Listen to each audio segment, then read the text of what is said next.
तो बच्चों कैसे हैं आप सब। बहुत बहुत स्वागत है आपका आज की इस वीडियो में। आज की इस वीडियो में हम देखने वाले हैं बच्चों आपका जो क्लास 12th का पॉलिटिकल साइंस सब्जेक्ट का एग्ज़ाम हुआ है, प्री बोर्ड एग्ज़ाम आज की डेट में। तो इसका ये जो पेपर आया है आपका, इसका पूरा हम सॉल्यूशन देखने वाले हैं। एक एक क्वेश्चन का मैं आपको आंसर बताऊँगा कि किस तरह से आपको आंसर लिखना था। और एक बहुत ही खुशी की बात है जो मैं आपके साथ शेयर करना चाहूँगा कि हमने जितने क्वेश्चंस आपको कल की और परसों की वीडियो में बताई थी इंपॉर्टेंट क्वेश्चंस, लगभग पूरा पेपर उन्हीं क्वेश्चंस में से आया है। मैं आपको कुछ अभी एग्जांपल्स भी बताऊंगा, जैसे सॉल्व करेंगे हम पेपर को तो कुछ आंसर्स मैं आपको दिखाऊंगा भी। तो चलिए वीडियो को शुरू करते हैं। तो ये जो पेपर है आपका 2 घंटे का था और मैक्सिमम मार्क्स जो है 40 है, यानी अधिकतम अंक 40 नंबर का पेपर था आपका। इस पेपर को 3 खंडों में विभाजित किया गया है आपका, और 8 प्रश्न है आपका सेक्शन ए के अंदर, 2-2 नंबर वाले, जिसको आपको 50 शब्दों में उत्तर देना था। एक क्वेश्चन का आंसर जो है आपको 50 शब्दों में देना था। सेक्शन बी की बात करें, ये रहा सेक्शन ए का बात। अगर हम बात करें सेक्शन बी की, तो इसमें 3 क्वेश्चन पूछे गए थे आपसे, जो कि 4-4 नंबर के थे, और प्रत्येक प्रश्न का उत्तर जो है आपको 100 शब्दों में देना था। मानचित्र आधारित यानी मैप वाले क्वेश्चंस भी आए हुए थे। अगर हम बात करें खंड सी यानी सेक्शन सी की, तो इसमें 6 अंक के 2 प्रश्न यानी 6 नंबर के 2 प्रश्न थे, और प्रत्येक प्रश्न का जो उत्तर देना था आपको 170 शब्दों से, मतलब 170 शब्दों में ही देना था आपको। ठीक है, इस तरह से आपका ये कुछ बेसिक डिटेल्स था जिसको आप सामान्य निर्देश कहते हैं। अब हम लोग डायरेक्ट चलते हैं क्वेश्चन आंसर पे। तो आ चुके हैं बच्चों हम लोग सेक्शन ए में। आप यहाँ पर देख सकते हैं सेक्शन ए में बच्चों पहला क्वेश्चन आपका क्या पूछा गया है कि आसियान समुदाय के किन्हीं 2 प्रमुख स्तंभों का वर्णन करना है आपको। ठीक है, describe any 2 major pillars of the ASEAN community. तो इसका उत्तर कुछ इस तरह से लिख सकते हैं आप कि आसियान के 2 पूछा है, मैंने 3 लिख दिया आपके सामने। 3 प्रमुख स्तंभ जो कि इस प्रकार से हैं। पहला है आसियान राजनीतिक सुरक्षा समुदाय, दूसरा है आपका आसियान आर्थिक समुदाय, तीसरा है आपका आसियान सामाजिक सांस्कृतिक समुदाय। इनको ही, इनमें से कोई 2 को आपको एक्सप्लेन कर देना है अच्छे से, तो 2 नंबर लायक, तो आपको 2 नंबर इजीली मिल जाता है। ठीक है, उसके बाद आगे चलते हैं। तो पहले ही क्वेश्चन में आपको चॉइस दे दिया अथवा दे दिया कि अगर आपको ये आसियान वाला क्वेश्चन नहीं आता है तो आप नीचे वाला क्वेश्चन कर सकते हैं। नीचे वाला क्वेश्चन क्या पूछ रहा है कि चीन ने एकांतवास को कब खत्म किया, इसके बाद हुए किन्हीं 2 बदलावों का वर्णन करना है आपको। यानी कि जब चीन ने अपना एकांतवास समाप्त किया तो उसके बाद कौन से 2 बदलाव हुए हैं उनका वर्णन आपको करना है। तो नीचे चलते हैं, इसका आंसर देख लेते हैं। तो देखिए, चीन ने 1972 में अमेरिका से संबंध बनाकर अपनी राजनीतिक और आर्थिक एकांतवास को समाप्त किया। ये एनसीईआरटी के चैप्टर नंबर 4 में आपको देखने को बोल रहा है। तो एनसीईआरटी का चैप्टर नंबर 4 अगर आप खोलते हैं पेज नंबर 58 के यहाँ नीचे वाले पैराग्राफ में आएंगे तो लिखा हुआ है कि चीन ने 1970 के दशक में कुछ बड़े नीतिगत निर्णय लिए, जिनमें से एक था कि 1972 में मैंने आपको बताया कि अमेरिका से संबंध बना करके क्या किया चीन ने, अपना आर्थिक एकांतवास को समाप्त किया और राजनीतिक एकांतवास, यहाँ पर आप देख सकते हैं राजनीतिक और आर्थिक एकांतवास को खत्म किया। उसके बाद यहाँ पर कुछ बातें बताया है, मतलब ये पूछा था ना हमसे कि ये देखिए, ये पूछा था कि एकांतवास को कब समाप्त किया, तो 1972 में किया, और इसके बाद हुए किन्हीं 2 बदलावों का आपको वर्णन करना है। मतलब इसके बाद 2 बदलाव कौन से हुए वो आपको बताना है। तो देखिए, इसके बाद क्या हुआ कि 1973 में प्रधानमंत्री चाउ एन लाई ने कृषि, उद्योग, सेना और विज्ञान प्रौद्योगिकी के क्षेत्र में आधुनिकीकरण के 4 प्रस्ताव रखे। 78 में उन्होंने क्या किया, तत्कालीन नेता डेंग शियांगपियो ने चीन में आर्थिक सुधारों और खुलेपन द्वार की नीति की घोषणा की। अब ये 2 चीजें हो गई, और बहुत सारी चीजें आप यहाँ पर देख सकते हैं। उसके बाद फिर देखेंगे तो चीन के बारे में और चीजें देखने को मिलेंगी। 1982 में क्या हुआ कि खेती का निजीकरण किया, और 1998 में उद्योगों का जो है सो कि इस तरह से। तो ये सारी चीजें आप लिख सकते थे इसके अंदर। ठीक है, 2 नंबर के लायक जितना आपको लगता उतना आप लिख सकते थे। उसके बाद आगे चलते हैं। ये ब्रिक्स वाला क्वेश्चन मैंने आपको करवा रखा था। ठीक है, ब्रिक्स क्या, ये वाला क्वेश्चन भी मैंने आपको, आसियान वाले क्वेश्चन भी बता रखे थे। चीन का एकांतवास वाला क्वेश्चन जब चैप्टर पढ़ाया था तो उसमें बताया था। ठीक है, ब्रिक्स के बारे में पूछा है कि ब्रिक्स की स्थापना की जो है किन उद्देश्यों को लेकर की गई, स्पष्ट करना है आपको। तो ब्रिक्स की स्थापना की अगर हम बात करें किन उद्देश्यों को लेकर के की गई, तो मुख्यतः ये 3 उद्देश्य आप लिख सकते हैं। ठीक है, बहुत सारे अलग उद्देश्य भी हो सकते हैं। आर्थिक क्षेत्र में क्या करना, सहयोग बढ़ाना। जो ब्रिक्स के कह सकते हैं जो सदस्य देश है, ब्रिक्स में कौन कौन आता है, ब्राजील, रशिया, इंडिया, चाइना और एस से साउथ अफ्रीका आ जाता है। ठीक है, तो इन सभी देशों के बीच में इकोनॉमिकली जो है सो कि एक कह सकते हैं कॉम्बिनेशन बैठे और ये सभी देश मिल करके क्या करे, अपना आर्थिक विकास करे, ठीक है। और सामाजिक क्षेत्र में एक दूसरे का सहयोग करे, राजनीतिक क्षेत्र में जो है सो कि एक दूसरे का सहयोग करे, और भी विभिन्न कारण आप लिख सकते हैं। यहाँ पर बोला है कि ब्रिक्स की स्थापना किन उद्देश्यों को लेकर की गई थी, तो ये उद्देश्य आप ये 3 लिख सकते हैं, ठीक है। इन्हीं में आप एक्सप्लेन करेंगे तो इजीली और बहुत सारी चीजें आपको एक्सप्लेन करने को मिलेंगी, मतलब बहुत सारी चीजें और एक्सप्लेन आप इन्हीं में कर सकते हैं। मैं सिर्फ सब हेडिंग बता रहा हूँ आपको, उस हिसाब से आप एक्सप्लेन कर सकते हैं। उसके बाद आगे चलते हैं तो तीसरा क्वेश्चन देखिए क्या पूछ रहा है कि वैश्वीकरण के सांस्कृतिक प्रभाव का वर्णन करना है आपको 2 नंबर में। तो देखिए वैश्वीकरण का सांस्कृतिक प्रभाव की अगर मैं बात करूं आपसे तो ऐसे लिख सकते हैं आप कि पूरे विश्व पर आज के टाइम के क्या है, पश्चिमी संस्कृति का प्रभाव देखने को मिलता है, अमेरिका जैसी संस्कृति का प्रभाव देखने को मिलता है। उदाहरण के लिए नीली जीन्स का प्रचलन आपने खूब देखा होगा। पहले हमारे देश का एग्जांपल लेके बताता हूँ, लोग क्या पहनना पसंद करते थे, धोती कुर्ता जो है सो कि ये ट्रेडिशनल कपड़े थे हमारे यहाँ पे, ये सारी चीजें हमारे संस्कृति का हिस्सा थी। लेकिन आज के टाइम पे कौन आपको धोती कुर्ता पहने हुए दिखेगा, कोई नहीं दिखता है। सभी जीन्स पैंट शॉर्ट्स मतलब सूट वगैरह पहने हुए दिखेंगे। तो ये क्या है, आप वैश्वीकरण के सांस्कृतिक प्रभाव के अंदर आप इसको लिख सकते हैं कि नीली जीन्स वगैरह का प्रचलन देखने को मिलता है। पूरे विश्व पर क्या देखने को मिलता है, पश्चिमी संस्कृति का प्रभाव देखने को मिलता है।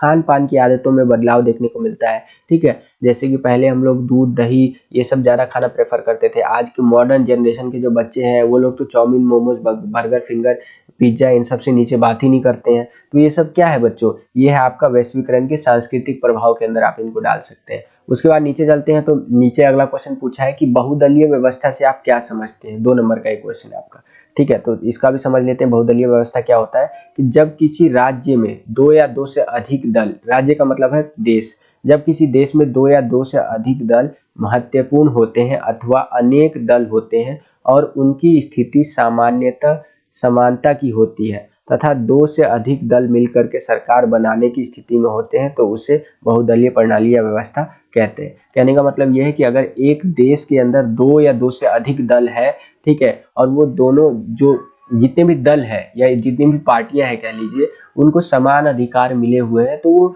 आपका बहुदलीय व्यवस्था या बहुदलीय प्रणाली के अंतर्गत आएंगे, ठीक है। अगर वो दल मिल करके भी सरकार बनाते हैं तो भी जो है सो कि इसी के अंदर आएंगे। उदाहरण के लिए कौन कौन से देश आप इसके अंदर लिख सकते हैं, भारत लिख सकते हैं, पाकिस्तान लिख सकते हैं, ठीक है, इधर से आपका बांग्लादेश लिख सकते हैं, ठीक है। तो ये कुछ उदाहरण है आपका, नेपाल वगैरह भी। उसके बाद नीचे चलते हैं तो 2 नंबर का था, तो 2 नंबर में अगर आप इतना लिख देते तो इजीली आपको 2 नंबर मिल जाता।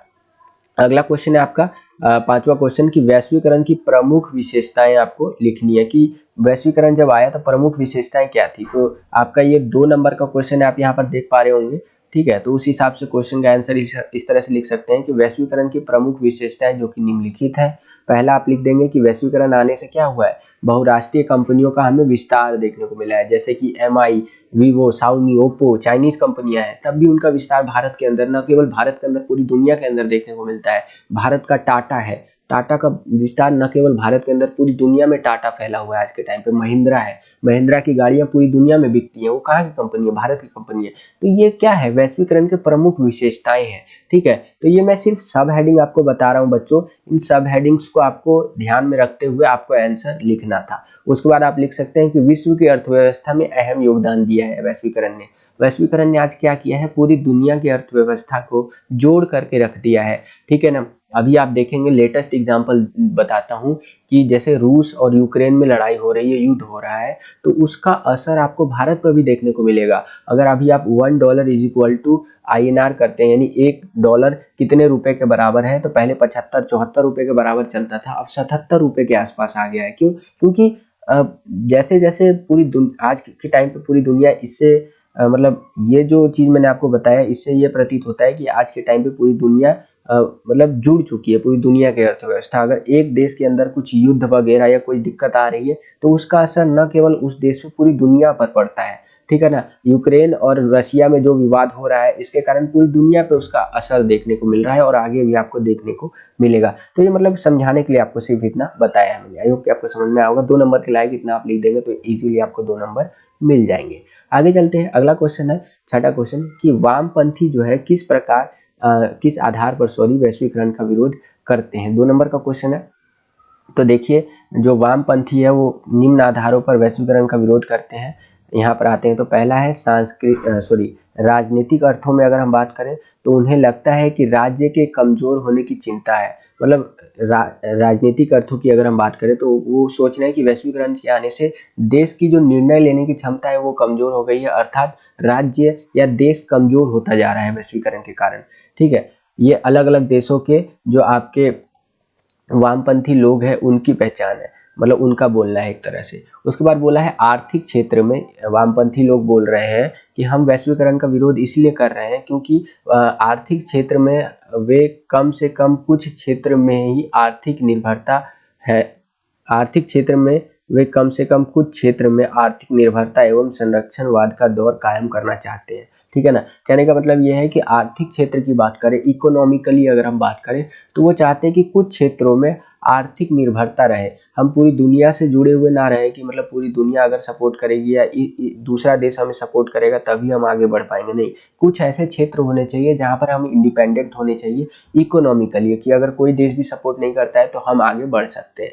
ठीक है, ये किनका कहना है? ये आपका वामपंथी लोगों का कहना है, और इसी आधार पर वामपंथी लोग जो है वैश्वीकरण का विरोध करते हैं। कहाँ करते हैं? WSF के मंच पे। WSF का फुल फॉर्म है वर्ल्ड सोशल फोरम। ठीक है, तीसरा आप कारण लिख सकते हैं कि सांस्कृतिक संदर्भ की अगर हम बात करें तो इनकी चिंता है कि परंपरागत संस्कृति को हानि होगी। यानी कि अगर सांस्कृतिक क्षेत्र की बात करें तो वामपंथी लोग कह रहे हैं कि जो हमारी परंपरागत संस्कृति है वो उनका हानि हो रहा है वैश्वीकरण के कारण, इसीलिए हम वैश्वीकरण का विरोध कर रहे हैं। और बोल रहे हैं लोग, वामपंथी लोग, कि लोग अपने सदियों पुराने जीवन मूल्य तथा और तौर तरीकों से हाथ धो देंगे। मतलब जो हमारी संस्कृति है उसको हम धीरे धीरे भूलते जा रहे हैं, उनसे हाथ धो देंगे। इसीलिए हम लोग यानी कि वामपंथी लोग जो है सो कि वैश्वीकरण का विरोध कर रहे हैं। ठीक है, तो ये 3 मैंने आपको कारण बता दिए। कोई आपको 2 कारण बताना था जिसके कारण जो वामपंथी लोग जो है वैश्वीकरण का विरोध करते हैं। ठीक है, तो आई होप कि छठा क्वेश्चन आपको समझ में आ गया होगा। आगे चलते हैं 7वें क्वेश्चन की ओर। तो 7वां क्वेश्चन कह रहा है कि लोकतांत्रिक अभ्युत्थान चढ़ाव से क्या अभिप्राय है? भारतीय राजनीति इतिहास में कितने अभ्युत्थानों चढ़ाव का वर्णन किया गया है आपका? तो इसका आंसर कुछ इस तरह से लिखना था आपको। जब किसी देश के लोकतांत्रिक राजनीति में तेजी से लोगों की भागीदारी बढ़ती है तो उसको लोकतांत्रिक पुनरुत्थान या फिर अभ्युत्थान के नाम से जाना जाता है। और भारत में स्वतंत्रता के बाद यहाँ की राजनीति के इतिहास की हम बात करें, इतिहास के आधार पर, तो 3 लोकतांत्रिक अभ्युत्थान की व्याख्या की गई है। ठीक है, तो इस क्वेश्चन का आंसर आप इस तरह से लिख सकते हैं। उसके बाद अगर हम आगे बात करें 8वें क्वेश्चन की, तो 8वां क्वेश्चन बोला गया है कि एनडीए का शाब्दिक अर्थ क्या है और एनडीए की अब तक कितनी सरकारें बन चुकी हैं? ठीक है, तो ये क्वेश्चन मैंने आपको पहले की यानी कल की वीडियो में बताया था। एनडीए जो है आपका, एनडीए का फुल फॉर्म होता है नेशनल डेमोक्रेटिक अलायंस, हम इसको बोलते हैं। ठीक है, अब इसमें एक चीज मेरे को डाउट था कि एनडीए की अब तक कितनी सरकारें बन चुकी हैं। ठीक है, ये मेरे को ध्यान नहीं आ रहा है अभी, तो आप कमेंट सेक्शन खुला हुआ है, आप कमेंट करके बताइए कि एनडीए की अभी तक कितनी सरकारें बन चुकी है। और इस क्वेश्चन पेपर में 2 या 3 क्वेश्चंस ऐसे होंगे जो डाउटफुल है, इसलिए मैं उसका आंसर आपको नहीं बता रहा हूँ। जैसे ही मुझे पता चलेगा तो मैं कमेंट सेक्शन में और डिस्क्रिप्शन बॉक्स में अपडेट कर दूंगा। ठीक है, तो फिलहाल के लिए आप मुझे कमेंट करके बताइए, देखता हूँ आपकी तैयारी कितनी है। ठीक है, आगे चलते हैं। अब हम लोग आ चुके हैं सेक्शन बी में। देखिए ये वाला क्वेश्चन एज इट इज आपका सैंपल पेपर में से उठा लिया है।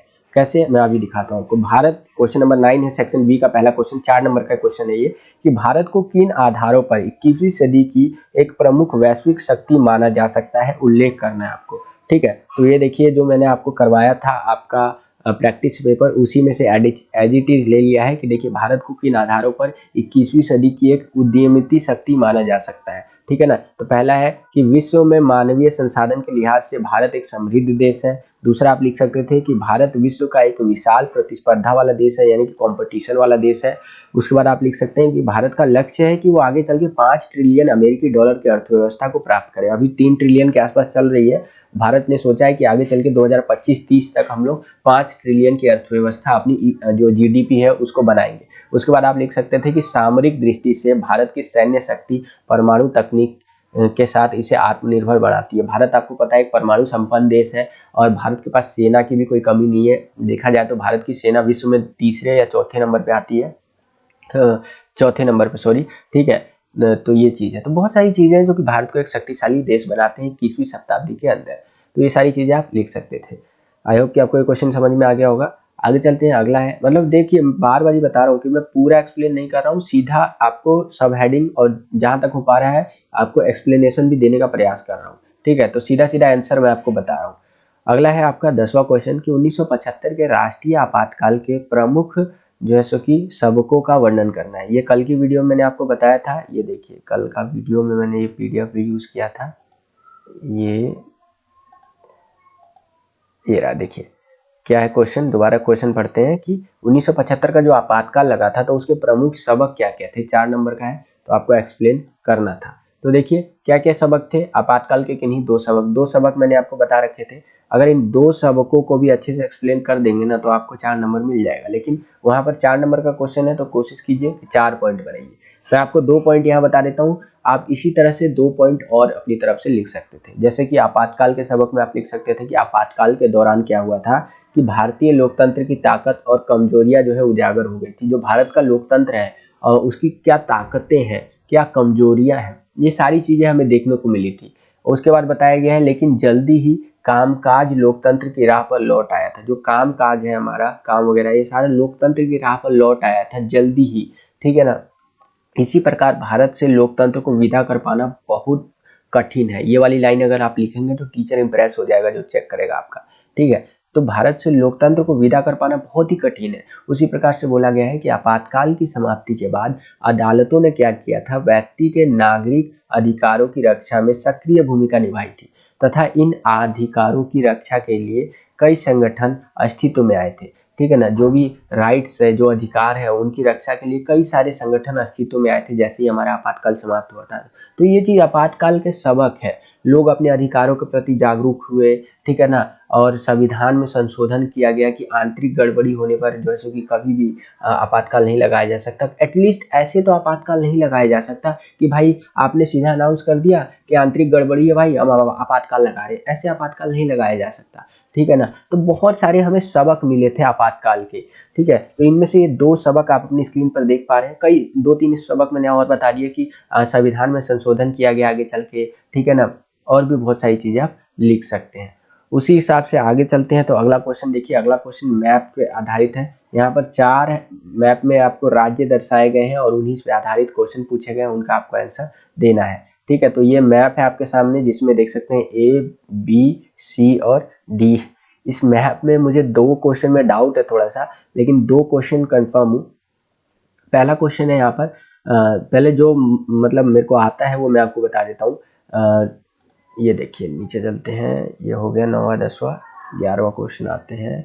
तो देखिए यहाँ पर दूसरा में है कि 1991 में भूतपूर्व प्रधानमंत्री राजीव गांधी जो है उनकी हत्या जिस राज्य में हुई थी, तो उनकी हत्या हुई थी बच्चों तमिलनाडु के अंदर, ठीक है। आपको पता होगा वो एक दौरे पे थे यहाँ पर तमिलनाडु में, तो एक सुसाइड बॉम्बर आया था और उनसे पड़ गया था और उनके जो है वो चिथड़े उड़ गए थे, वो मर गए थे, ठीक है। तो ये आप लिख सकते हैं। जो D है हमारा, जो उनकी मृत्यु हुई थी राजीव गांधी की, वो हुई थी हमारी तमिलनाडु के अंदर। उसके बाद चौथा जो है हमारा कि VP मंडल आयोग के अध्यक्ष का संबंध इस राज्य से था, ठीक है। चौथा यानी कि ये B जो है हमारा बिहार होगा, ठीक है ना। ये चौथा ये बिहार होगा हमारा।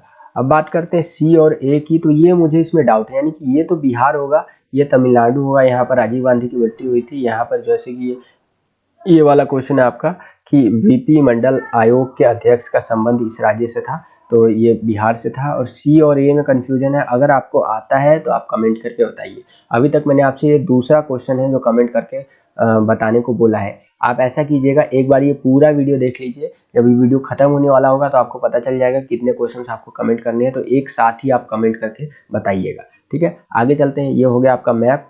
उसके बाद आगे चलें तो वैसे क्वेश्चन से एक बार देख लीजिए जो क्वेश्चन मैंने नहीं बताया आपको। पहला क्वेश्चन आपको कमेंट करना है कि वह राज्य जहां 2004 के लोकसभा चुनाव में वाम दल को जो है सो की जीत हासिल हुई थी, ये बताना है आपको। और एक ये बताना है कि वह राज्य जहां 2004 के लोकसभा चुनाव में संयुक्त प्रगतिशील गठबंधन को जीत हासिल हुई थी। तो ये 2 क्वेश्चन आपको कमेंट करके बताना है। नीचे चलते हैं, अब अगला क्वेश्चन देखते हैं। अगला क्वेश्चन है हमारा 12वां क्वेश्चन। काफी इजी क्वेश्चन है, आपको अपने थॉट बेस पे लिखना था। हम लोग आ चुके हैं सेक्शन C के अंदर। इसमें क्या है कि दक्षिण एशिया के देश दूसरे पर अविश्वास करते हैं, ठीक है ना, मिसट्रस्ट करते हैं, एक दूसरे पर ट्रस्ट नहीं करते हैं। इससे अंतर्राष्ट्रीय मंचों पर यह क्षेत्र एकजुट होकर के अपना प्रभाव नहीं जमा पाता है। इस कथन की पुष्टि में कोई 2 उदाहरण दीजिए और दक्षिण एशिया को मजबूत बनाने के उपाय सुझाइए। ठीक है, तो आप कुछ इस तरह से आप इसका आंसर लिख सकते हो। तो मैंने एग्जाम्पल बता दिया। देखिए दक्षिण एशिया में क्वेश्चन को आप समझा देता हूँ आपको। क्या है ना, दक्षिण एशिया की जब हम बात करते हैं तो इधर भारत, इधर बांग्लादेश, पाकिस्तान आ जाता है हमारा पूरा। ठीक है, तो यहाँ पर क्या है ना, विश्वास तो बिल्कुल ही नहीं है भाई। ठीक है, सीमा विवाद हमेशा बना रहता है कि भाई ये क्षेत्र मेरा है तो ये क्षेत्र मेरा है। कभी नेपाल भिड़ जाता है भारत से, कभी पाकिस्तान भिड़ जाता है पीओके को लेकर, पाकिस्तान ऑक्यूपाइड कश्मीर को लेकर के, कभी इधर नीचे श्रीलंका गुस्सा होने लग जाता है। तो देखिए विश्वास तो बिल्कुल भी नहीं है हमारे में। ठीक है, हमारे में मतलब कि इन देशों में, ठीक है, इंक्लूडिंग भारत। तो इसी चीज को लेकर के ना, जब विश्वास नहीं रहेगा ना, तो कभी आप अंतर्राष्ट्रीय लेवल पे एकजुट होकर के किसी मुद्दे को लेकर के नहीं बोल सकते हो। ठीक है ना, तो ये सारी चीजें। अब इसी चीज को बोला है कि इस कथन की पुष्टि में कोई 2 उदाहरण दीजिए। ठीक है ना, कि ये एकजुट होकर के कभी कोई चीज के लिए क्यों नहीं बोल पाते हैं। ठीक है, तो आप इसलिए बोल सकते हैं क्योंकि इन देशों के बीच में सीमा विवाद रहता है, आतंकवाद का जो है सो कि विवाद रहता है हमेशा देशों में, अवैध प्रवास रहता है। तो ये कुछ एग्जाम्पल्स लेकर के आप बोल सकते हैं। अब देखिए, अब पूछा है यहाँ पर उसके आगे ही कि दक्षिण एशिया को मजबूत बनाने के लिए उपाय आपको सुझाने हैं कि दक्षिण एशिया को हम लोग मजबूत कैसे बना सकते हैं। तो देखिए दक्षिण एशिया को मजबूत बनाने के उपायों में अगर आप लिख सकते हैं कि आतंकवाद को समाप्त करके, मतलब सभी मिलकर के आतंकवाद को अगर समाप्त करने में मिल जाए तो दक्षिण एशिया में जो हमारे विवाद है उनको तो सुलझा ही सकते हैं, साथ साथ दक्षिण एशिया को मजबूत बना सकते हैं। ठीक है, देखिए दक्षिण एशिया को कैसे मजबूत बना सकते हैं, तो आतंकवाद को समाप्त करके आर्थिक विकास के लिए सबको मिलकर के कार्य करना होगा, एफटीए वगैरह साइन करना होगा, फ्री ट्रेड एग्रीमेंट यानी कि मुक्त व्यापार समझौते ज़्यादा से ज़्यादा साइन करने होंगे, जिससे कि आपस में अच्छे से ज़्यादा व्यापार कर सके। और देखिए किसी भी देश की नींव होती है व्यापार। आर्थिक क्षेत्र की अगर मैं बात करूं तो अगर देशों में व्यापार अच्छे से हो रहा है ना, अच्छा खासा बढ़िया से व्यापार हो रहा है, तो उसको विकास करने से कोई रोक नहीं सकता। अगर व्यापार होता है तो वहाँ का इंफ्रास्ट्रक्चर जो है वो सारा चीज़ बढ़िया होगा, और किसी देश का इंफ्रास्ट्रक्चर बढ़िया है तो उसको देश को विकास करने से कोई रोक ही नहीं सकता है। ठीक है, तो ये कुछ पॉइंट्स मैंने आपको बता दिए जो आप लिख सकते थे। उसके बाद आगे चलते हैं, तो अगला क्वेश्चन है इसी के अंदर अथवा में।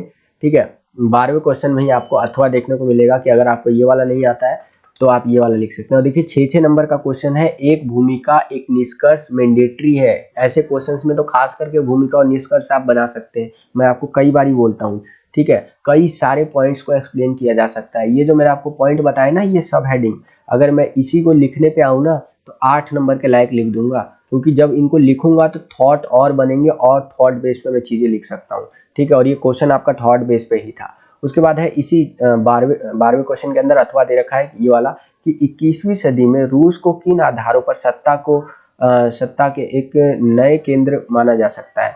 ठीक है, तो ये आपको बताना है। तो कुछ इस आधार पर हम बता सकते हैं, रूस आज के टाइम पे रूस और यूक्रेन का युद्ध जो हो रहा है आपको पता ही है। तो देखिए 15 गणराज्यों को मिलाकर के सोवियत संघ बनाया गया था, रूस उनमें से ही एक था। आपको पता है रूस एक बड़ा क्षेत्रफल वाला देश है, आपको पता होगा।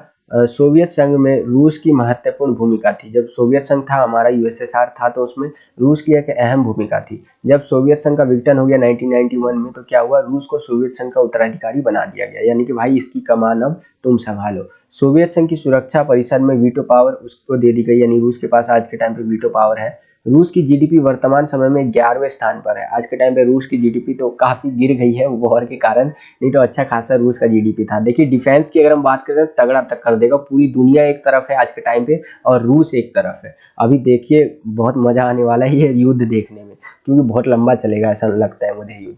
उसके बाद बोला गया है रूस के पास खनिज संसाधन, प्राकृतिक संसाधन तथा गैस के भंडार है। आपको पता ही होगा रूस के पास बहुत सारी चीजें, गैस के भंडार वगैरह सब कुछ है। उसके बाद आगे चले तो ये भी है इनके पास, इन संसाधनों के कारण रूस दुनिया के एक शक्तिशाली देशों में से एक है। ठीक है ना, रूस के पास ये सारी चीजें, प्राकृतिक रूप से रूस को बहुत कुछ मिला है क्योंकि बहुत बड़ा देश है ये। ठीक है, उसी हिसाब से यहाँ बोला गया है कि रूस के पास परमाणु हथियार भी है, जाहिर सी बात है। रूस सुरक्षा परिषद का स्थायी सदस्य भी है। तो ये सारी चीजें भी आप लिख सकते हैं। ठीक है, उसके बाद आगे चलते हैं, तो ये सारे कारण लिख सकते हैं कि इन कारणों से स्पष्ट होता है कि 21वीं सदी में रूस को जो है कि सत्ता का एक नया केंद्र माना जा सकता है। ठीक है, तो इन्हीं को आपको एक्सप्लेन करके लिख देना था। उसके बाद बोला गया है कि 2014 के बाद भारतीय राजनीति में कौन से बड़े परिवर्तन आए हैं, व्याख्या करना है आपको 6 नंबर में। तो थोड़ा हिंट मैं आपको दे देता हूँ। 2014 के बाद भारतीय राजनीति में परिवर्तन जो कि निम्नलिखित है। आप ये लिख सकते हैं, एक तरह से गठबंधन के दौर की समाप्ति हुई 2014 के बाद से ही जो बीजेपी है वो एक पूर्ण बहुमत वाली सरकार बनकर के उभरी और करंट टाइम पे 2022 चल रहा है। आज भी बीजेपी लीडिंग यानी कि रूलिंग पार्टियों में से एक है। उसके बाद आप लिख सकते हैं कि बीजेपी एक मुख्य पार्टी बनकर के उभरी और बहुत सारे इन्होंने अभियान चलाए, ठीक है, स्वच्छ भारत अभियान, बहुत सारे। यहाँ पर राजनीतिक क्षेत्र की बात कर रहा है ना, तो और बहुत सारी चीजें लिख सकते हैं, ठीक है, अपने हिसाब से जो आपके दिमाग में आता है 6 नंबर के हिसाब से।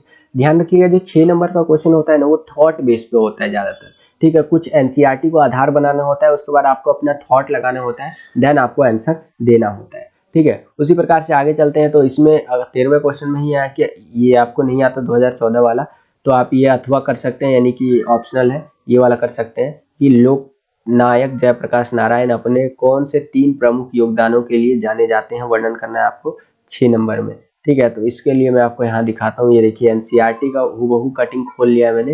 यहाँ पर लोकनायक जयप्रकाश नारायण के बारे में कुछ बातें दी गई हैं। अगर आप एनसीईआरटी पढ़ेंगे तो आपको और भी इजीली जो है सो समझने को मिलेगा। ये वाला चैप्टर आपको मैं बता देता हूँ। चैप्टर है आपका, ये देखिए चैप्टर मैं आपको दिखा देता हूँ। ये चैप्टर है आपका,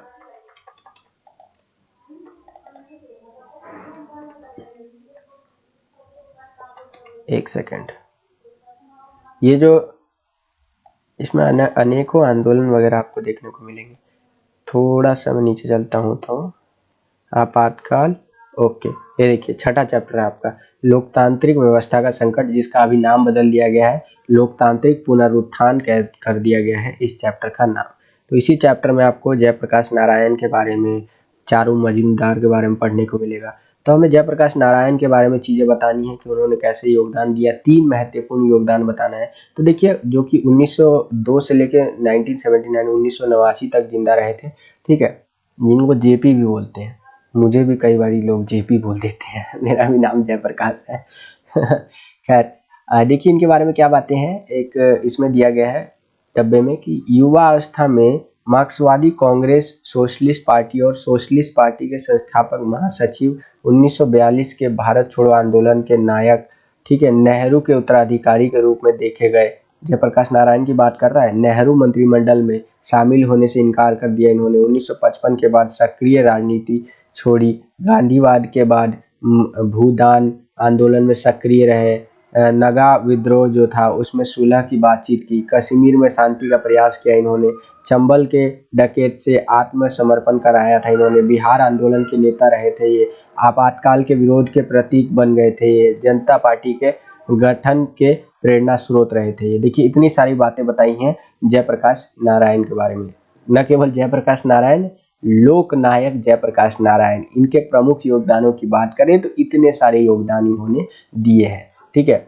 आपातकाल में मदद किया, भारत छोड़ो आंदोलन के नायक के रूप में देखे गए, नेहरू के उत्तराधिकारी के रूप में देखे गए, नेहरू मंत्रिमंडल में शामिल होने से इनकार कर दिया उन्होंने। उसके बाद गांधीवादी बनने के बाद भूदान आंदोलन में सक्रिय भूमिका निभाया। नगा विद्रोह से सुलह की बातचीत की। कश्मीर में शांति के लिए इन्होंने बहुत प्रयास किया। चंबल के डकैत जो थे उनको आत्मसमर्पण कराया। बिहार के आंदोलन के नेता बन करके उभरे। आपातकाल के विरोध के प्रतीक बन गए थे ये। जनता पार्टी का गठन हुआ बना, उसके इंस्पिरेशन माने जाते हैं। कौन माने जाते हैं? लोकनायक जयप्रकाश नारायण जी, ठीक है। तो यही था बच्चों आपका पूरा का पूरा पेपर।